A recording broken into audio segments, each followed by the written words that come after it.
6.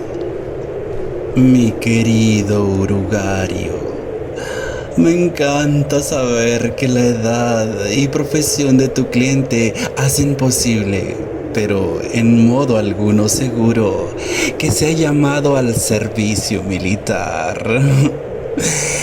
Nos conviene que esté en la máxima incertidumbre para que su mente se llene de visiones contradictorias del futuro, cada una de las cuales suscita esperanza o temor. No hay nada como el suspense y la ansiedad para parapetar el alma de un humano contra el enemigo. Él quiere que los hombres se preocupen de lo que hacen. Nuestro trabajo consiste en tenerles pensando qué les pasará. Tu paciente habrá aceptado, por supuesto, la idea de que debe someterse con paciencia a la voluntad del enemigo. Lo que el enemigo quiere decir con esto es, ante todo, que debería aceptar con paciencia la tribulación que le ha caído en suerte.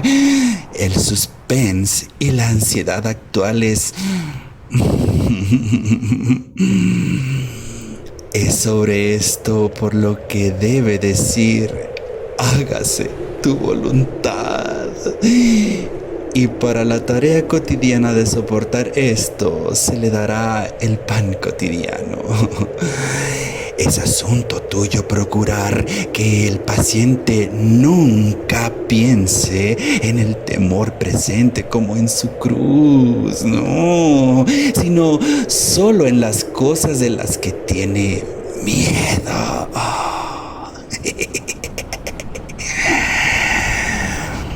Déjale considerarlas sus cruces. Déjale olvidar que, por supuesto, que son incompatibles. No pueden sucederle todas ellas. Y déjale tratar de practicar la fortaleza y la paciencia ante ellas por anticipado.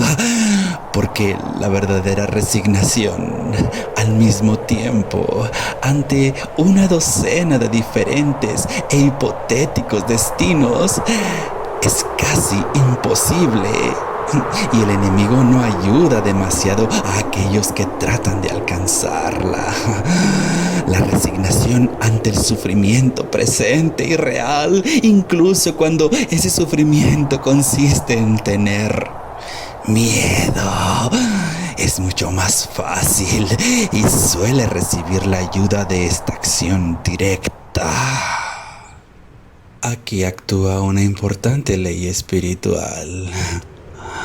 Te he explicado que puedes debilitar sus oraciones, desviando su atención del enemigo mismo a sus propios estados de ánimo con respecto al enemigo. Por otra parte, resulta más fácil dominar el miedo cuando la mente del paciente es desviada de la cosa temida al temor mismo, considerando como un estado actual e indeseable de su propia mente, y cuando considere el miedo como la cruz que le ha sido asignada, pensará en él inevitablemente como un estado de ánimo. Se puede, en consecuencia, formular la siguiente regla general. En todas las actividades del pensamiento que favorezca nuestra causa, estimula al paciente a ser inconsciente de sí mismo y a concentrarse en el objeto. Pero en todas las actividades favorables al enemigo, haz que su mente se vuelva a sí mismo. Deja que un insulto o el cuerpo de una mujer fijen hacia afuera su atención hasta el punto en que no reflexione. Estoy entrando ahora en el estado llamado ira o el estado llamado lujuria. Por el contrario, deja que la reflexión, mis sentimientos se están haciendo más devotos o más caritativos.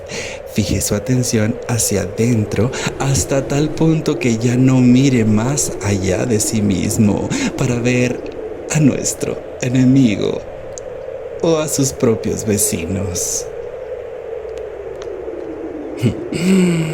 En lo que respecta a su actitud más general ante la guerra, no debes contar demasiado con esos sentimientos de odio que los humanos son tan aficionados a discutir en periódicos cristianos o anticristianos. En su angustia, el paciente puede, claro está, ser incitado a vengarse por algunos sentimientos vengativos dirigidos hacia los gobernantes alemanes y eso es bueno hasta cierto punto. Pero suele ser una especie de odio melodramático o mítico dirigido hacia cabezas de turco imaginarias.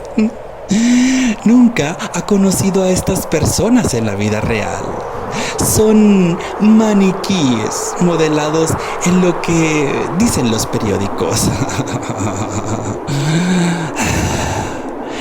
Los resultados de este odio fantasioso son a menudo muy decepcionantes. Y de todos los humanos, los ingleses son, en ese aspecto, los más deplorables mariquitas. Son criaturas de esa miserable clase que ostentosamente proclama que la tortura es demasiado buena para sus enemigos y luego le dan té y cigarrillos al primer piloto alemán herido que aparece en su puerta trasera.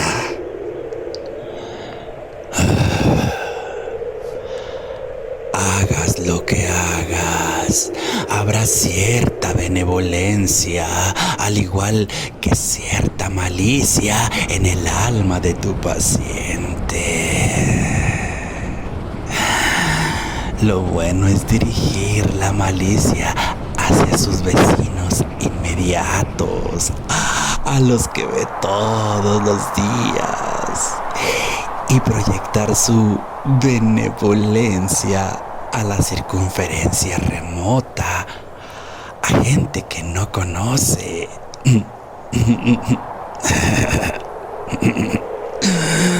Así, la malicia se hace totalmente real y la benevolencia en gran parte imaginaria.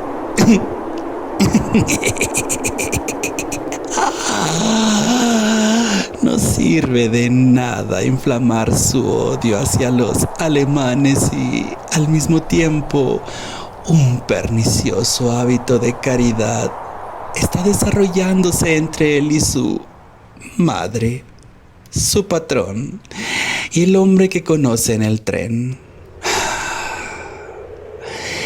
Piensa en tu hombre como en una serie de círculos concéntricos de los que el más interior es su voluntad, después su intelecto y finalmente su imaginación.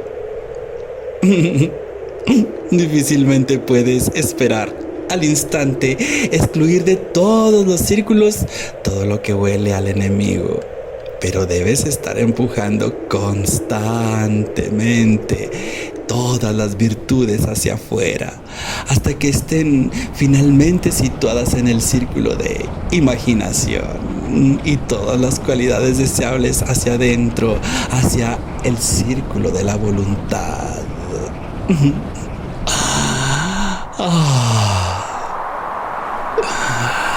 Solo en la medida en que alcancen la voluntad y se conviertan en costumbres, no son fatales las virtudes. No me refiero, por supuesto, a lo que el paciente confunde con su voluntad, la furia y el apuro conscientes de las decisiones y los dientes apretados, sino el verdadero centro, lo que el enemigo llama el corazón.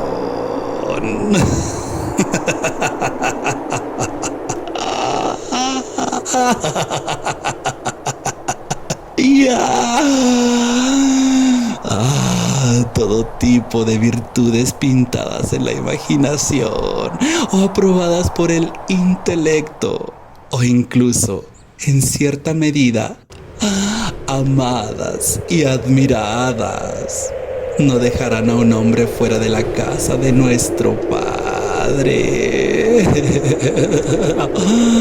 De hecho, pueden hacerle más divertido cuando llegue a ella.